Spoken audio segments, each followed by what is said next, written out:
corporativismo, em primeiro lugar. Tá. Peter, o assunto é...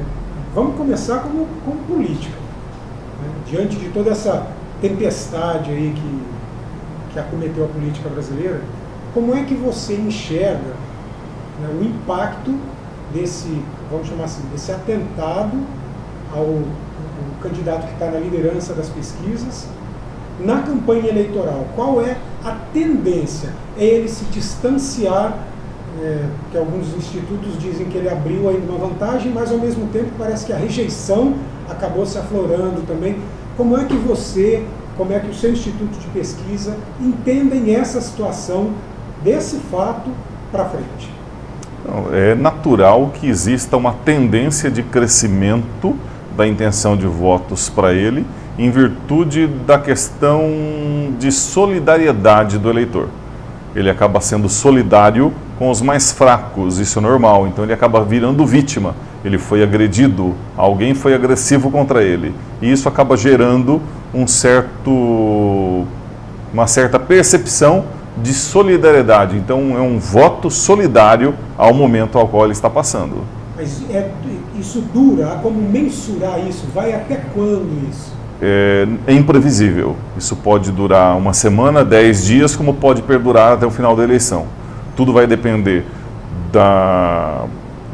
das consequências causadas pelo atentado, vamos dizer assim, né? E da recuperação dele. Tá? E também de como os outros partidos e candidatos vão se posicionar com relação a isso. Você pode ver que a maioria dos candidatos é um discurso de apaziguar as campanhas eleitorais, de amenizar as críticas e as intransigências que haviam até aquele momento. Tá? Mas isso vai mudar com a aproximação das eleições. E aí depende muito de qual vai ser o posicionamento desses partidos a partir de agora. No seu tempo de pesquisa eleitoral, você já passou por uma situação parecida como essa, de alguém sofrer um atentado dessa proporção, estando em uma campanha majoritária tão importante quanto essa? Já passei por momentos parecidos, mas não numa campanha presidencial. Em campanhas municipais eu já presenciei algumas atitudes parecidas ou ações parecidas e realmente houve a transferência de votos para o candidato que acabou sendo vitimizado em virtude dessas ações. Mas isso não é uma garantia de que isso vai durar a campanha inteira e que o candidato pode ganhar em função disso? De forma alguma, é o que eu falo. Esse atentado trouxe para ele uma visibilidade momentânea, uma sensação de impotência pela questão dele estar internado, tá? E ao mesmo tempo esse sentimento por parte do eleitor de que ele virou vítima de uma situação a qual ele estava combatendo. Essa é uma questão, tá? A outra questão é quanto tempo isso perdura. Dizem alguns consultores que eu mesmo consultei na semana do atentado, de que se isso tivesse acontecido uma semana antes das eleições, ele provavelmente venceria no primeiro turno, tá? Ou garantiria a estadia dele no segundo turno. Agora nós estamos a um mês ainda das eleições, ou quase isso. Então, muita coisa vai acontecer até lá. Tentando relacionar isso um pouco agora com a economia.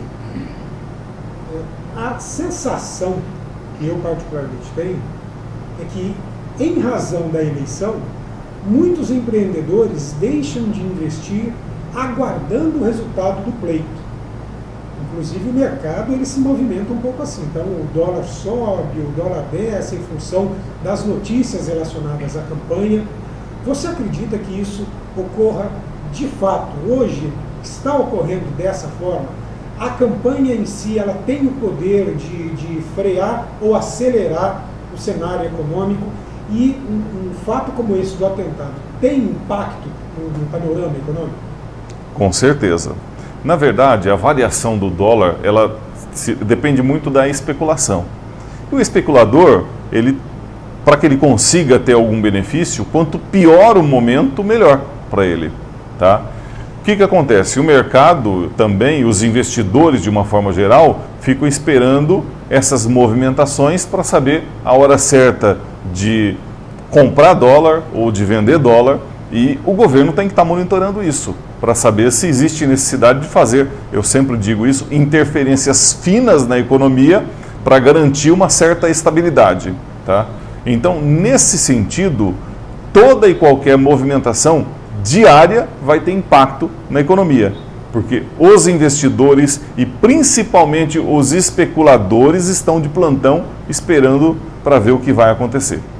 O comerciante, aquele que lida diariamente aqui no comércio de Araçatuba ou da região, o que ele deve fazer se ele estiver pensando, poxa, eu preciso fazer alguma coisa para movimentar a minha loja, para trazer o consumidor aqui para dentro? Aguarda a eleição, não, faz o investimento agora, contrata pesquisa. Quais são as soluções para o comerciante? Eu diria que a melhor coisa era contratar uma pesquisa, mas vamos lá, dando sequência. Não, eu acho que todo investimento tem que partir do pressuposto de que nós esperamos que essa eleição traga para o país uma melhora. Então você não pode esperar passar a eleição para ver o que vai fazer. Você tem que investir.